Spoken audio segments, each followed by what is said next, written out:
Welcome to part 2 of the new to bore Lucid Benchtop Signal Generator teardown. Today I'm going to do some RF measurements.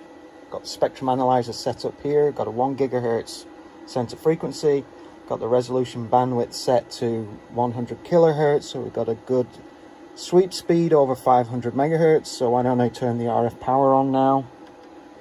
And there we can see the carrier. So if the reference level is set to 15 dBm, and we've got 10 dBs per division, looks like our carrier is at 5 dBm, which is what the output power says, so that's all good.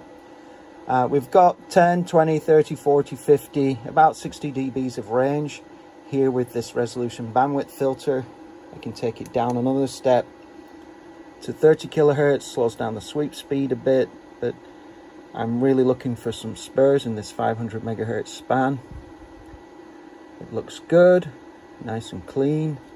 Why don't I reduce the span a little to say 10 MHz, and then really bring that res bandwidth filter down some more, so we can see some more of the noise floor of the instrument.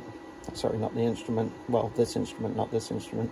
And you can see we can see a little bit of phase noise now, but still in terms of spurs, it's quite good. Why don't I increase the amplitude? 15 dBm is the maximum amplitude for this particular unit. Now we can see a little more of the phase noise. It's got good phase noise, by the way. On the spec sheet, we do quote the phase noise at 1 GHz at minus 138 dBc per hertz at 10 kHz.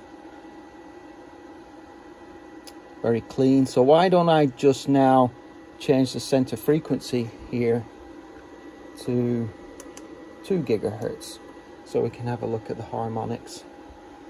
And here we can see the harmonic, and it's 10, 20, 30, 40, 50, 60, say about 58 dBc.